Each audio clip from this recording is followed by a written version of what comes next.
Hi folks, Chris of the Polish Geek welcomes you to the top 10 best movies of 2025. Just as I did my top 10 worst movies of 2025, here are my top 10 best. And as it is with me, as always, top 10 worst first and then top 10 best next. Because top 10 best is a much more positive list, and that's why I always do my top 10 worst first. And I also gotta be honest, because I actually think that 2025 is actually probably the worst year for movies of this decade. Like, yes, especially if you compare it to 2024, which I say was much better, especially that we got some really amazing bangers like Nosferatu and as well as Dune Part 2, Juror number 2, we got some really amazing bangers in 2024, and Guillermo del Toro's Pinocchio of 2022 is still by far my very favorite movie of this entire decade. I actually say that 2025, for me at least, is actually the worst year for movies of this decade so far. And it's not to say that there weren't any good ones, as this list is about to prove actually, but if you've seen my top 10 worst, you've seen how many shitty movies we actually got this year, because if you see my top 10 worst list, I actually say those are among the worst movies of this decade actually that we got. Plus also and there are plenty of just so many forgettable movies, because you probably see that many movies I actually reviewed are this year are actually on neither list, because there are just plenty of movies are kind of basically forgettable, kind of like those type of movies that you really enjoy upon your first watch, but then the more time passes, the more you realize they're just not the type of movies you'll be happy to get back and watch again, because they're just kinda forgettable at the end of the day. And again, that's not to say that there weren't good movies, as this list is again about to prove, but I do say that outside of my top 2 on this list, most of those movies on this list again are really good movies, and I probably would watch them again at some point, but they are not comparable to some overall of my favorite movies of this decade. But now, before we get back with my actual list, let's start with honorable mentions first. So, my honorable mentions are The Naked Gun, and yes, this movie, I found it so hilarious. This is basically a parody of crime thriller movies.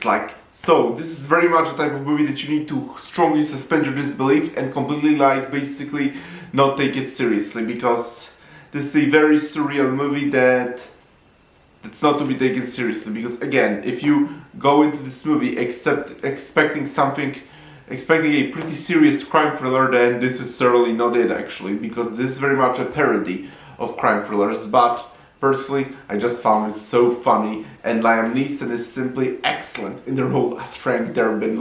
It's been many years actually since I've been laughing at the movie that hard, because these days it's very hard for a movie to make me laugh. I mean, there are from time to time where I do kind of get a chuckle, but to actually get me to laugh so much, it's nearly impossible these days. But from this movie, I was laughing through and through actually, and so were most of the audience actually. And when I left the theater, I was even holding my belly. That literally hurt me from laughter. But again, this is very much a parody of crime thrillers, and it's actually very surreal at many moments. So again, this is the type of movie not to be taken seriously. This is very much a movie that is intended to make you laugh loud and be invested in the story and the characters, but this is not the type of movie to be taken seriously. So if you're going in expecting a crime thriller, then this is certainly not it. So go into the movie and expect to just laugh a lot, if you like comedies. Black Phone 2. And yeah, I'm surprised, because I did really like the first The Black Phone, and even though for some reason the sequel is called just Black Phone 2 instead of The Black Phone, but whatever. But I actually very much dug this sequel. When it first was announced, I thought, this movie doesn't really need a sequel. But then as soon as I read the premise, I thought, that might work. And I think it totally does, considering that the first The Black Phone was basically those victims of the serial killer coming back to life and guiding his next victim to survive. it actually would make sense now that the killer himself would come back and seek revenge. And this is very much type of sequel that very much justifies its existence. And I also like how now the main character is actually the main character's little sister, actually. And I think she's a very well done character. And I was very much both invested in her character as well as the original main character from the first movie. And how we were on this Christian snowy camp. Yeah, I really love the snowy visuals in this movie and the atmosphere. And again, I won't delude myself and pretend this movie is scary, because it really isn't, but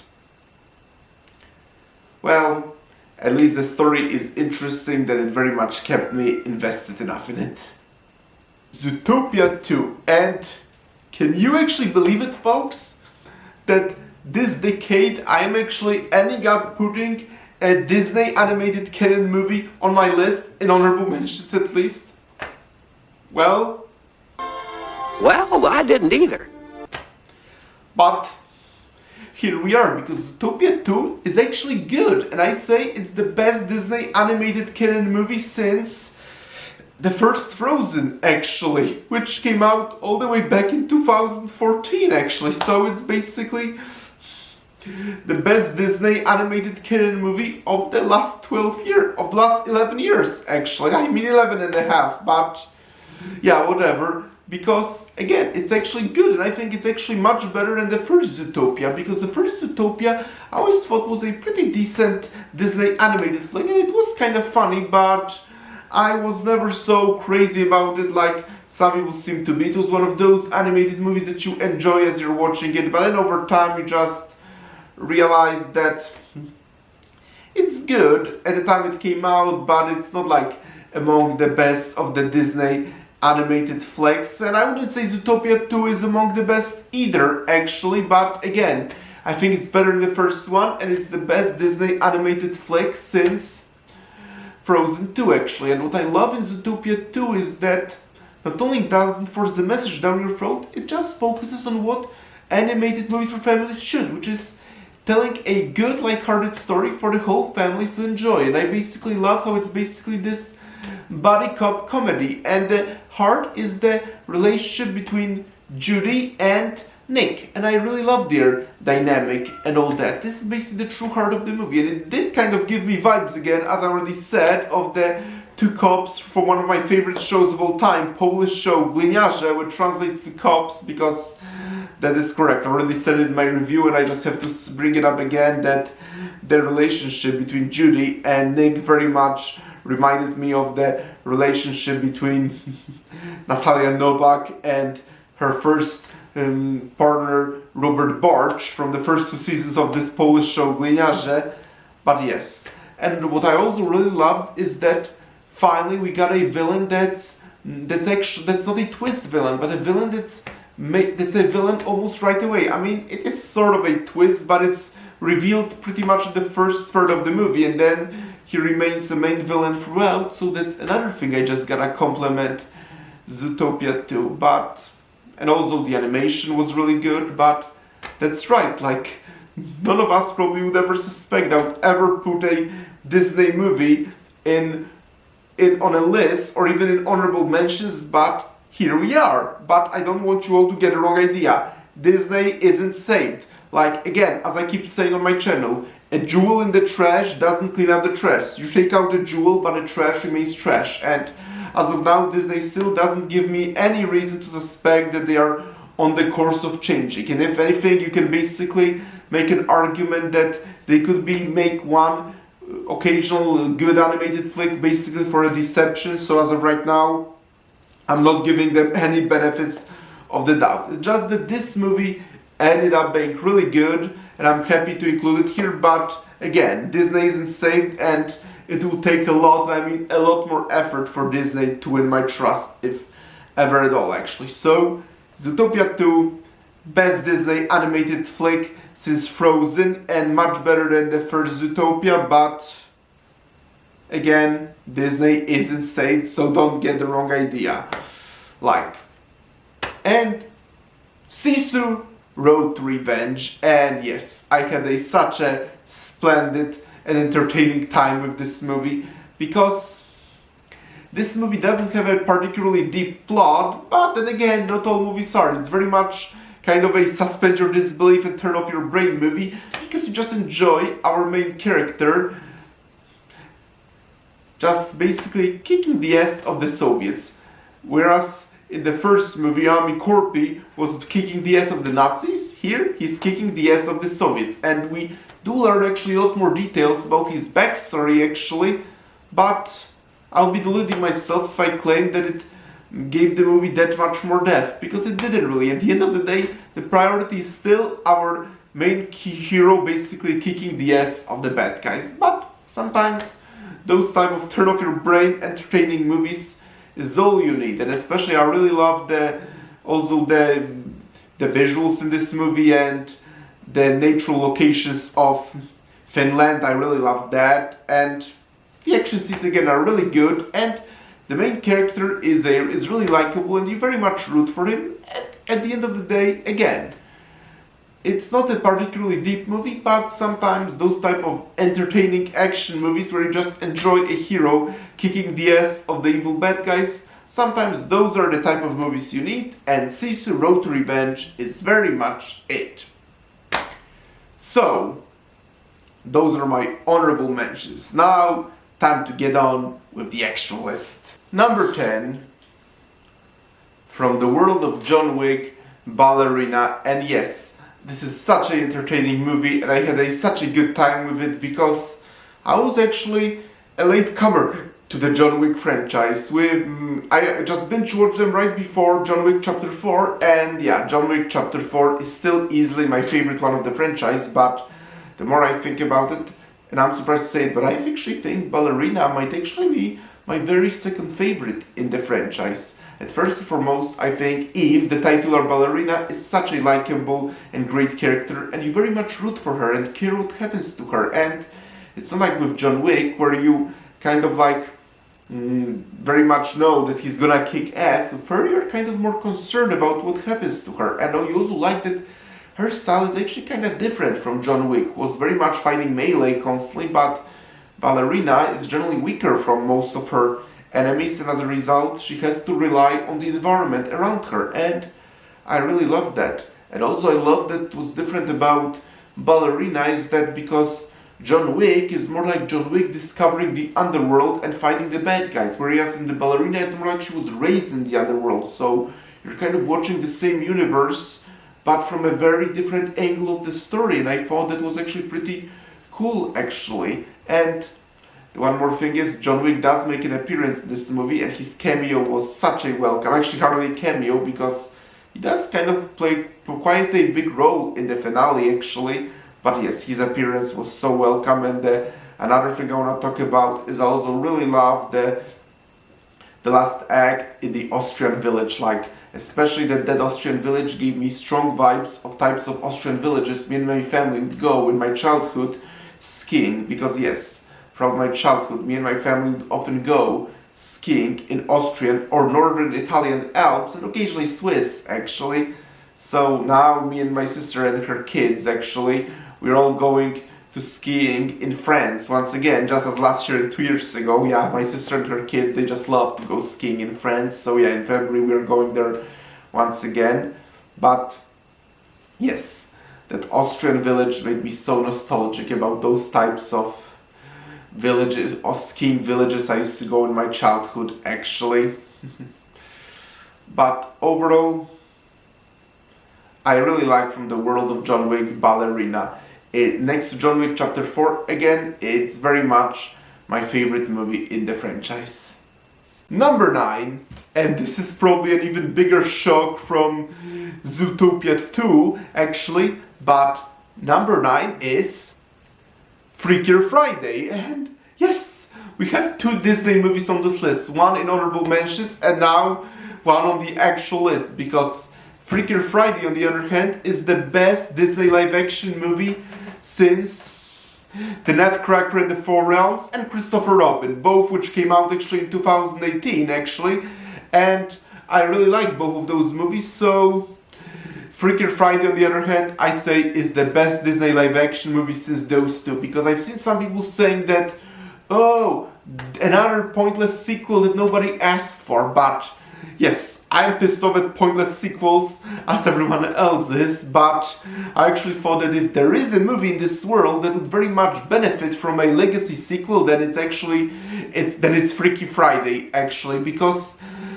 like I actually in general like the concept of Freaky Friday, of body swapping, and basically, like I don't know why, but I have really real fondness for this concept. Like I really like the action movie Face Off. It's probably actually my favorite body swap movie of all time. But yes, I do generally really like the concept, and I do also like the original Freaky Friday from 2003. I mean, not the original. The original is a movie from the 70s, but I mean the original when it comes to Freakier Friday. I mean.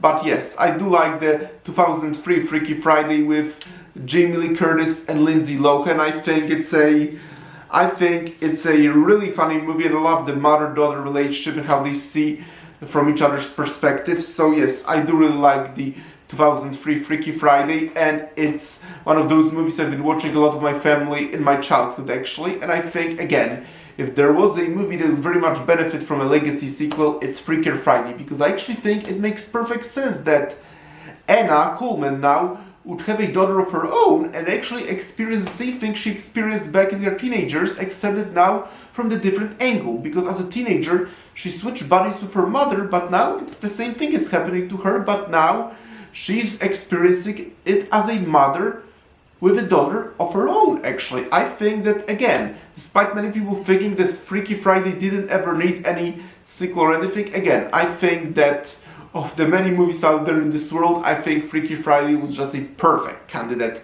for a legacy sequel. Because, again, as I said, Anna now basically having a daughter of her own and experiencing the same thing, but this time as someone who already experienced the same thing, but as a daughter, but now as a mother, yep.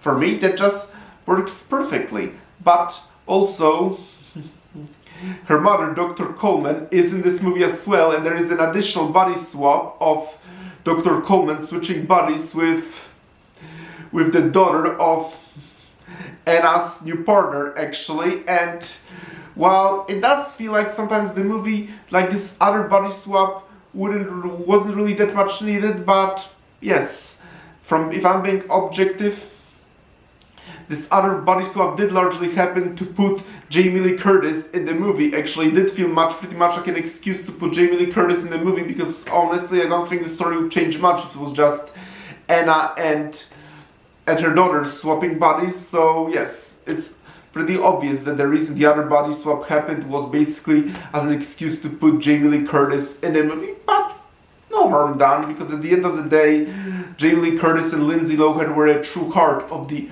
original movie, so it's pretty welcome to see them both once again. So no harm done. But yep, I really think that Freakier Friday is a very good legacy sequel, and I really like especially how it's again pretty much does what the first movie did, very much exploring the mother-daughter relationship, both understanding each other's perspectives and all that.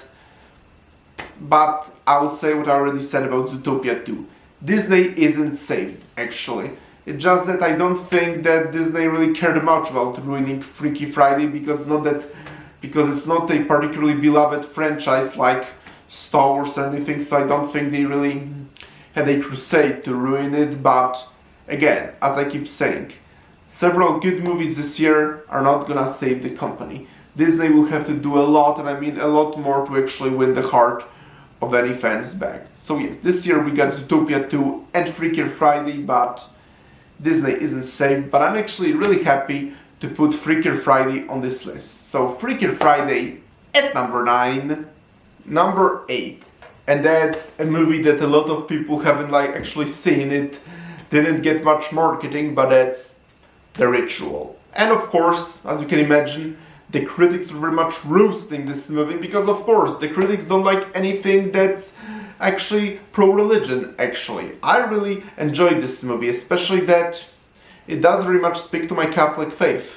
Actually, I'm Roman Catholic. If you've been following me, you probably know I've been talking about this a couple of times on this channel, actually. But then again, this channel isn't about religion, but still, again, not only this movie very much spoke to my faith, but I also found it really disturbing actually. Like it's based on a true story about a woman, Emma Schmidt, who was supposedly actually possessed by the demons, and then the priest does the exorcism on her. Actually, it's actually unknown how it was in real life. Like some think she just had a mental breakdown, some others think that she was suffering from like illusions and all, but there are those that believe that she really was possessed by demons. And while the movie still very much seems to take the belief that she did actually, that she was in fact possessed by a demon, but then in the end there is a reveal that some people think that it's only a belief, that no one ever knows what fully happened. And I appreciate that. While the movie seems to very much believe that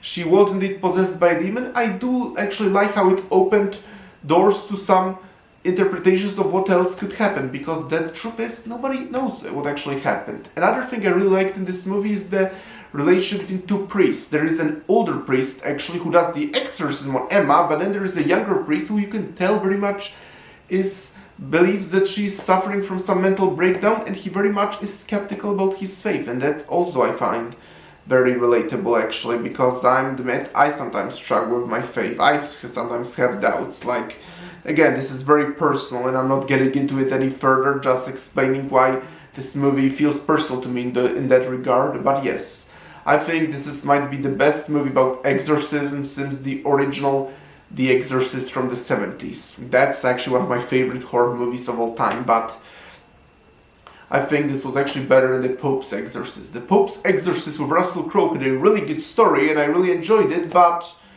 it wasn't particularly scary. But this one actually was like very disturbing, and I also love how low budget it is, and it was kind of filmed with documentary style that actually made it far more immersive and disturbing in some ways, because if the movie had a much higher budget, then I think it could start leaning into too much into campy category, but by basically having very low budget, it felt so much more authentic actually. Like the movie very much did what it clearly was supposed to do actually.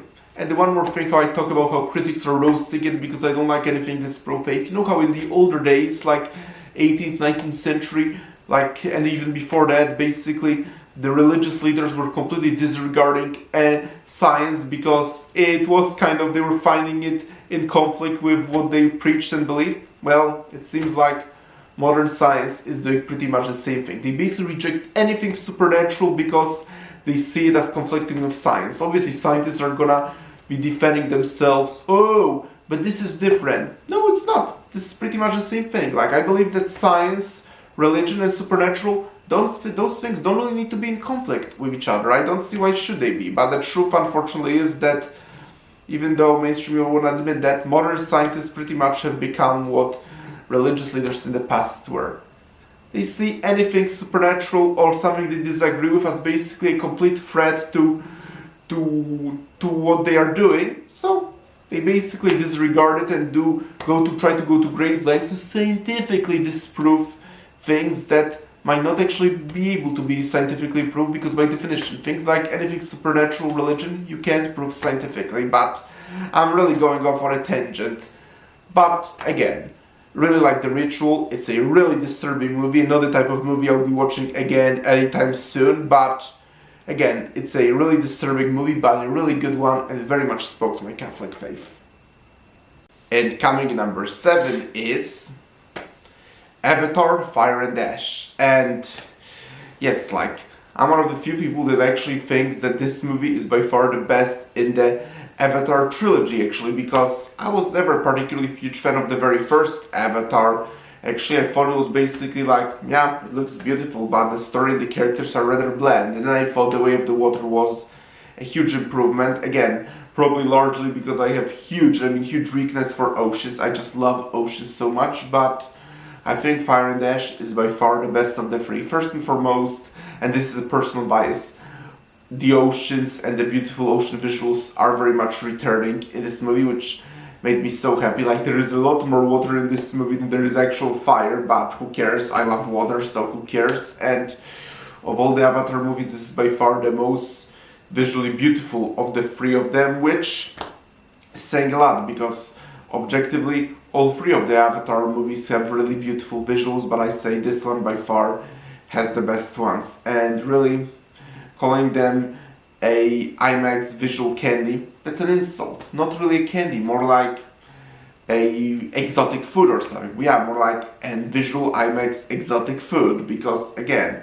the Avatar movies have some of the most beautiful visuals in movies. And if you've been watching my channel for quite a while, you probably know I have huge weakness for beautiful and amazing visuals. And Avatar Fire and Ash has some of the greatest and most beautiful and visually striking visuals in any movie history. And it's also really nice to return to the world of Pandora, because, let's face it, objectively James Cameron does really excel at particularly deep storytelling. Like, none of those Avatar movies have particularly deep story.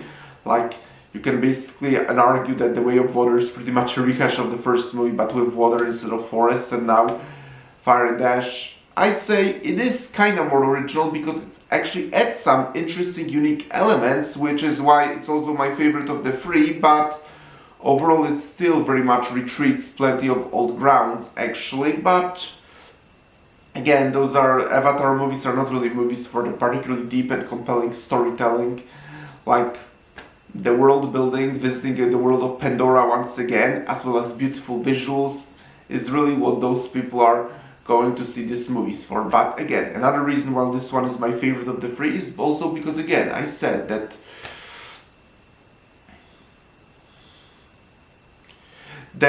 the story of it actually does add some unique elements that the previous movies didn't have, such as an new evil Navi tribe, actually, which was something I liked. And also, most importantly, both The Way of Water and Fire and Ash actually I find to have more likable characters from the first movie, because in the first movie, actually, for some reason, I never ever cared particularly for any of the characters. But then The Way of Water, actually, I felt like Jake Sully's children, actually.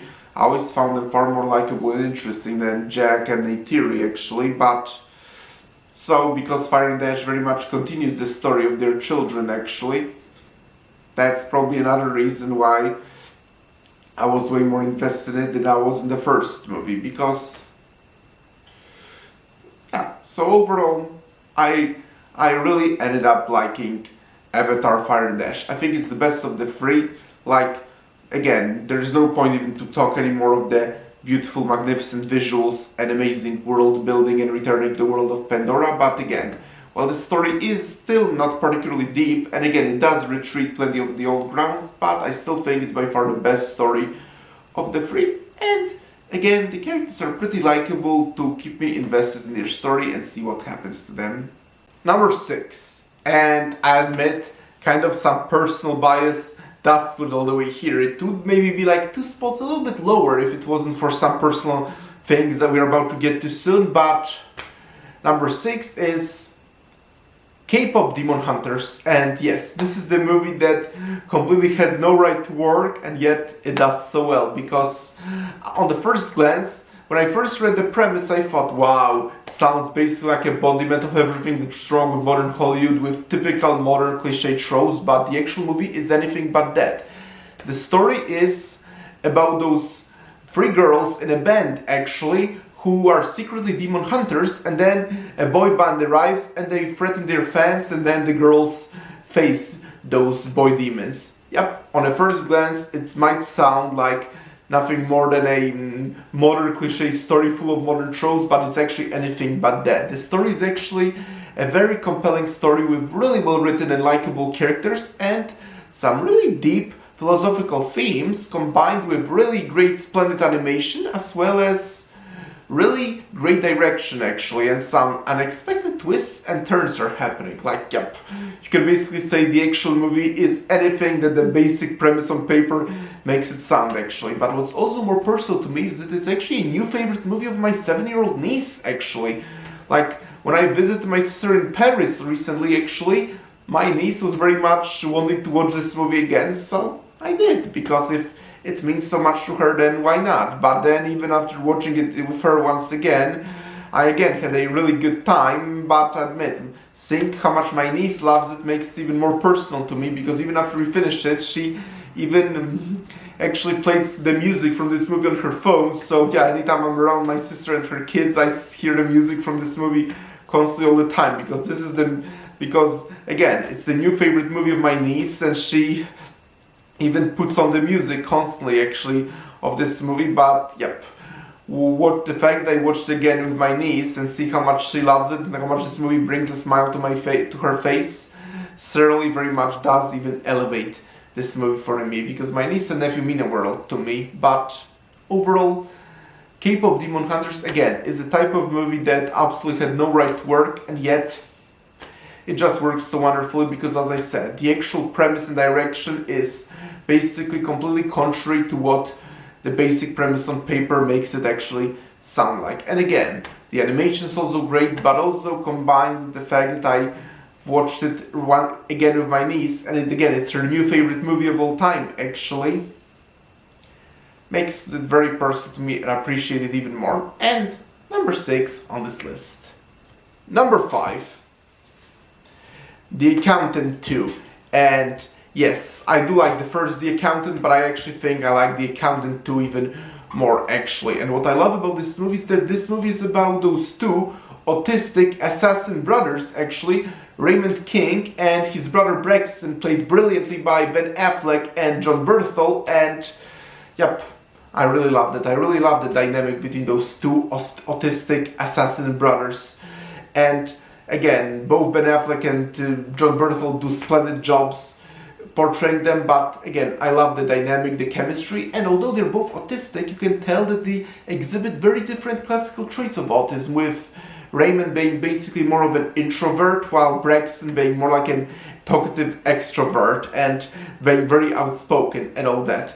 But yes, the dynamic between the two is really the true heart of this movie, and I really love the interactions between two brothers and all that. And it's also kind of personal to me because, newsflash, I'm autistic myself. I don't bring it up a lot on this channel, but yes, I'm autistic, so that makes me love this movie even more actually. And there is not that much action in the movie outside of the last act, and it's actually all the better for it, because the movie doesn't need much action to be great actually, because again, the true heart of this movie is the dynamic, the relationship between the two main characters, and that's where the true heart of the movie lies. Although the final act with action is certainly amazing, especially that the main villain of this movie is a human trafficker, and if there is one group of people on this planet that I hate the most, is child traffickers, and that's who the main villain of this movie is. So all the more reason seeing the two brothers basically just be dispatching those evil human traffickers feels just so satisfying. But yes, really love The Accountant 2, and again, love the dynamic between the two brothers. Find the villains really despicable, and seeing the two autistic brothers kick the ass of the traffickers, it feels just so satisfying. But yes, The Accountant 2, great movie, and number 5 on this list. Number 4, Nuremberg. And yes, I really love World War II. I'm very fascinated by the subject of World War II. Like, this is like one of those historical periods I'm very fascinated by and love learning a lot about it. And I think that this was a really fascinating and very intense courtroom thriller about the trial of Hermann Goering, one of the most fanatical and evil supporters of Hitler. And this whole thing was just so interesting and fascinating, especially the conversation with Hermann Goering and the main character, who was a psychologist. I mean, I forgot his name, but yes, I found that really fascinating and interesting, especially that on one hand Hermann Goering is basically this kind of like nice guy that you kind of could have a really fun and enjoyable conversation, but then the more you dig into his psychology and personality, you realize what a truly evil psychopath he really is, and how much he very much believes in the evil Nazi ideology. And the goal of the characters basically get him to confess to his crimes actually, so he could get executed. But it's the thing, he has this very manipulative and personality and all that. It's actually very easy for him to basically talk himself out. And I mean, we do all know, I mean, if you know real history, then you know how the actual trial ultimately ended up, and the movie pretty much ends up how the actual trial of Hermann Goering did end up. But it doesn't change the fact that still it's so really fascinating at all how all those conversations with Hermann Goering, and basically see what an evil psychopath he really is, and basically trying to get him to actually confess of actually being guilty and being aware of the evil crimes Nazi Germany has committed. Like, yeah, this is all some really fascinating and really intense stuff. I really love that, and I also love the historical authenticity, how authentic everything feels, including the costumes, the set designs, and overall, it very much feels like post-World War II period, actually. So yeah, I really love the historical authenticity that this movie does. And I'm also really happy that the movie does acknowledge that Jews were not the only victims of Nazis. I mean, basically, they wanted basically anyone who didn't fit with their ideal vision slaughtered, including my people, the Polish, actually. Like, this is an interesting detail I'm about to share. Like, my great-grandfather died in Auschwitz. I mean, he wasn't even a Jew, he was a Polish Catholic, but yes, he did actually die in Auschwitz. And I'm really glad that the movie addresses that Jews were not the only victims of Nazis. Like, there were plenty of Polish people as well as Slavic people in general, and gypsies and all, because that's the truth. The major point of World War II actually was German dominance, and Japanese dominance in the Pacific, obviously, but German dominance in Europe, actually. And I'm glad how the movie actually mentions that, because this is very important. But overall, I found Nuremberg a really fascinating, engaging, and really intense courtroom drama thriller, and I really love the movie. And in general, I'm very fascinated by World War II. Number 3, and this is a perfect example of how Hollywood now operates, because number 3 is a movie that I think most people likely will not have it on their list, actually, because number 3 is The Gorge. And yes, again, I don't think a lot of people actually seen this movie, but this movie is a perfect example of how Hollywood now operates, because this is the movie that's very much perfect for theatrical release, but because it's actually not true to say that good movies aren't being made in Hollywood. There very much are, and The Gorge is a perfect example of how it works. Like, there are good movies being made out there, it's just that they are not really getting promoted by Hollywood. Like, Hollywood very much is too busy promoting basically remakes, reboots, or basically movies are just part of a bigger franchise or full of special effects.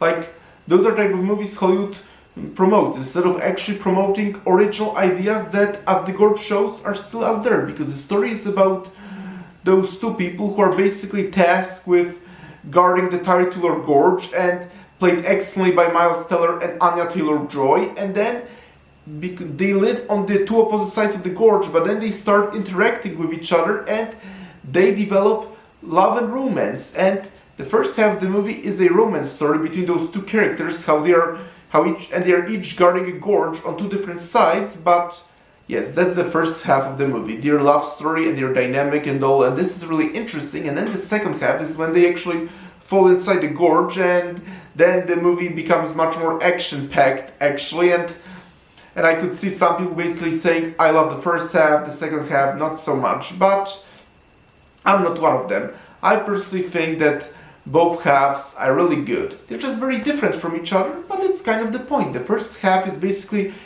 introducing the characters, make you get to know them, their dynamic and all.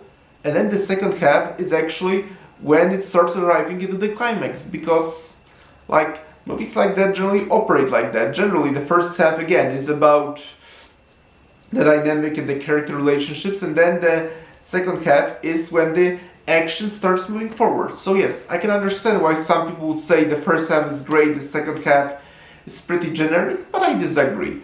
First half is great, and I think the second half is also great, just different. But I really like the movie. I really like the story, and again, the dynamic between the two characters and the performances and all. And I do in fact like the whole concept, actually. And again, this movie is a perfect example of what's going on in Hollywood. There are good movies out there being made. It's just that they're not that much promoted by Hollywood. Like, instead of actually getting a theatrical release like this movie deserves, it basically went straight up to Apple TV, actually, and lots of people miss this, even though it's probably much better than almost anything Hollywood actually is busy promoting. And at number 2 And this is the movie that I can rip my head off that almost nobody who's watching this list has seen, actually. Because number 2 is a Japanese movie, Exit 8. And yes, might be the most underrated movie of this year, and it's such a shame that so many people didn't see it, because this is a great movie, actually. Like, this is a really great movie. It's about this man who's in the metro station, and he goes inside the metro, and then he gets out at the metro station, but then he basically gets stuck in this loop where he constantly ends up at the same spot, and then he realizes that in order to get out, he basically has to go around 7 times, but each time he notices an anomaly, he has to turn back. If there are no anomalies, he can proceed, but if he sees an anomaly, he has to go back. And this is a really cool and unique concept. And what's even more amazing is that the movie does such a splendid job at actually making you care about the main character, largely probably because of the fabulous performance from the lead actor. I actually think the actor who portrays the main character should very much win whatever is the equivalent of the Japanese reward for Oscars. But yes, I hope that in Japan he does win an award for the splendid performance, because as a result of the amazing performance from the lead actor, as I said, you very much do care about what happens to the main character. You practically feel like you're in his situation. It's not like you just care about what happens to him, but you very much sometimes feel like you are him, like you are in there with him and worry what happens to him, actually. And the movie very much keeps you on the edge of your seat. But this is only the first act of the movie, and then the second act, actually, the movie takes a really unexpected and very interesting turn, and it becomes so much more deep thematically, actually, especially that in many ways this movie could actually be seen as a metaphor for young, fresh fatherhood, and for plenty of young people who are actually about to become parents, actually. Personally, I'm not a parent. Again, wish to be someday, and I hope I find some beautiful woman and have kids with her someday, but as of right now, it doesn't seem to be happening. Someday I wish, though.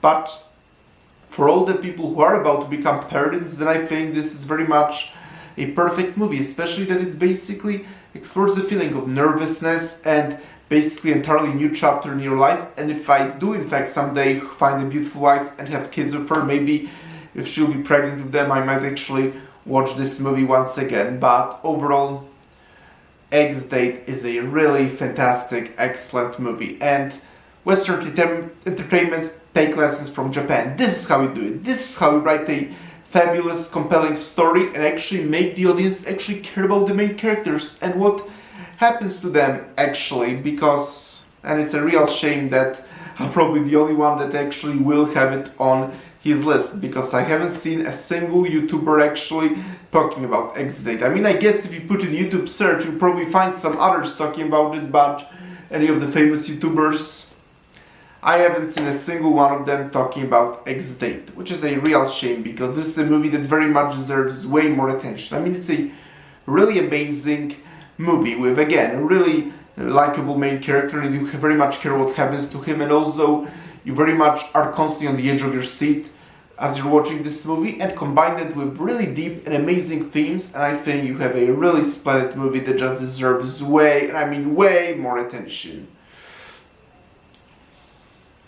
And this was almost my number 1, but my actual number 1 is, to nobody's surprise, Guillermo del Toro's Frankenstein. And yes, I really love Frankenstein. Like I said in the beginning of this video, that I think that the movies from last year are all better. Like, I think that the only movie actually that could actually at least compete against the best movies from last year, I mean, maybe not necessarily win with them, but certainly at least compete, I guess, are aforementioned Exit and of course now Frankenstein, because Frankenstein, you basically could say, is basically a Nosferatu of this year. I think I ended up, the more I think about it, I think I might actually like Nosferatu slightly more, but I very much love Frankenstein. And it's actually pretty interesting that my favorite movies of this decade generally end up being either by Guillermo del Toro or by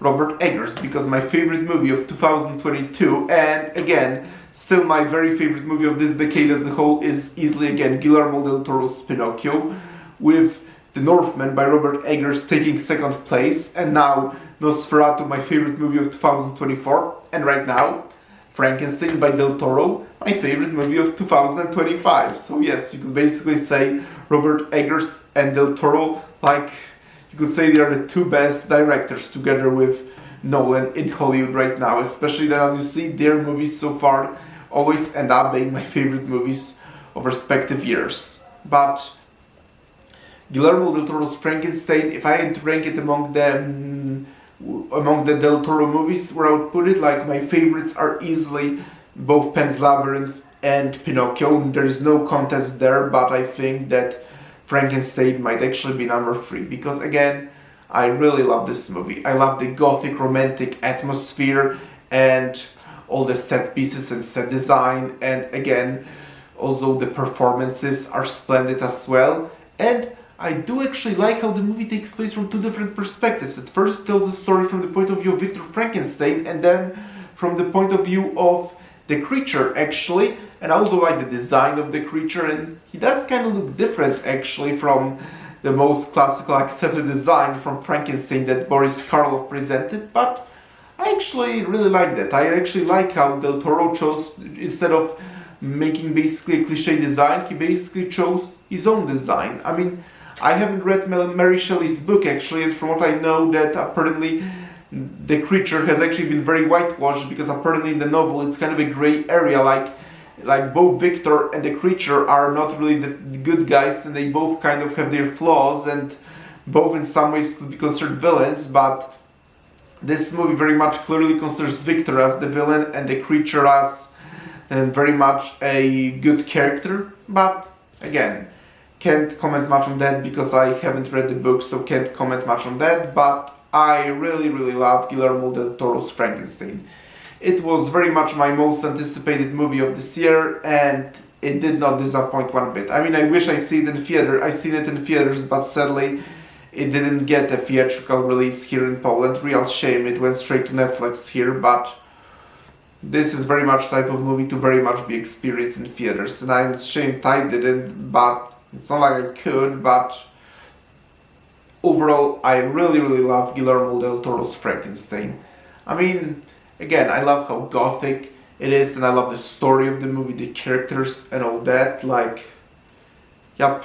But again, as all my lists of best movies so far show, clearly Robert Eggers and Guillermo del Toro, they make best movies this decade so far, since again, generally, if either of them makes a movie, generally it ends up being in my top 2, as we see. But overall, Guillermo del Toro's Frankenstein, easily my favorite movie of 2025. So, one more thing actually, because you often hear people saying that, oh, those movies aren't particularly great, it's just the standards are lowered and good movies get mistaken for greatness as a result. And I wholeheartedly agree with that. But personally, I think that Frankenstein and Exit 8 both very much fall into the category of movies that if they were released a couple of years ago, I would still very much consider them great movies. At least in my opinion. But, well, folks, here you have my top 10 best movies of 2025. What are your favorite movies of 2025? Let me know in the comments, press the like button, please subscribe this channel, and I will talk to you soon in another video. Talk to you then, bye!